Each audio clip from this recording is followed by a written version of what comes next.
Question d'une sœur qui dit une personne m'a dit une parole dont je n'ai pas trouvé de fondement. Donc je vous demande de m'éclairer. La parole concerne le fait que les sœurs, nous laissons traîner notre djilbab, mais le sol n'est pas forcément très propre dehors, c'est-à-dire en France. Cette personne m'a dit que les doigts peuvent ne pas être acceptés à cause de cela, car il peut y avoir des souillures, et que l'on n'est pas à l'époque où le sol était de terre. Cette parole est-elle vraie? Jazakallahu khairan wa barakallahu fika shaykh. Tfaddal. Cette parole n'est pas vraie et contient deux fautes. La première quand elle, ou alors disons la deuxième, ça je vais faire de la deuxième la première, quand elle dit que on n'est pas à l'époque où le sol était de terre.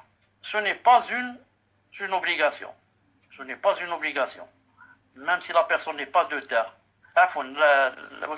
Le sol n'est pas de terre, mais s'il est par exemple de goudron, là, ça ne change rien. Car si le djilbab va être touché par la souillure, si elle marche, ensuite, le goudron va jouer le rôle de le désinfecter et d'enlever cette souillure.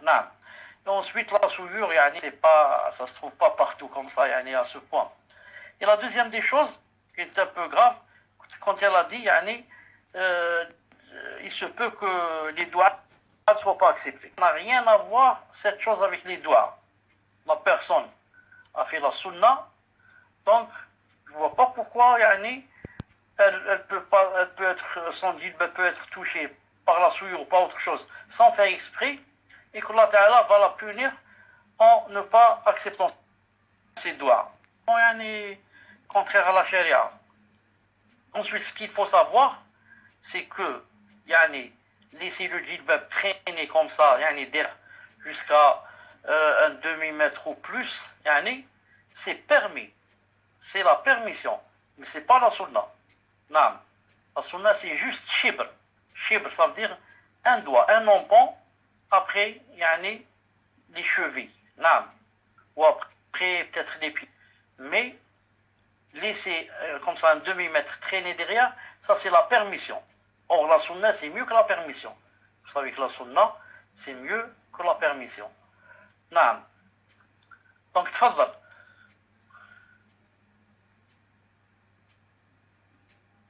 Et la personne dit aussi que c'est pour cela que les sœurs sont plus touchées par les djinns. Abadan. Ça n'a rien à voir avec les djinns.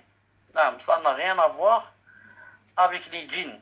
Ça n'a rien à voir avec les djinns, bi'idhnillahi ta'ala, car la personne qui craint Allah Ta'ala et veut appliquer ce que pour elle pense que c'est de la sunna et que Allah Ta'ala est ravi de moi, donc comment qu'il va la punir en lui envoyant des djinns?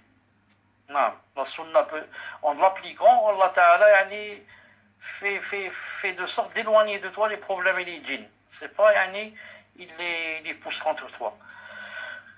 Ce sont la plupart des gens qui parlent comme ça ils raisonnent de leur tête. De leur tête. C'est-à-dire, ils n'ont pas de texte avec eux. Il peut te faire rentrer dans les ouswes.